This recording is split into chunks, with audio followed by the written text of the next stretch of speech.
So now what do you do? First, we're gonna mix it. Then we're gonna take the spoon out. Then put the top on, and then wait for a little bit. And then by the What starts happening with that top? What does it do?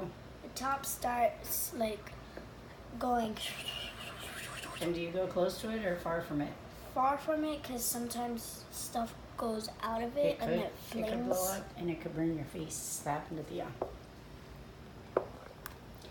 Yummy. Allison's carne con papa. Yep, that's what it's called. Are you gonna be a chef? Yeah.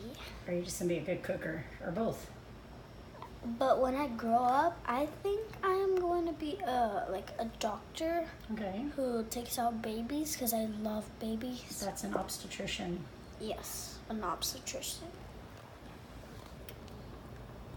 Gotta go to school for a long time for that. I know. But that's good. Yeah, it's good to learn before you like do anything else. That's right. All right. Will be continued, correct? Yep.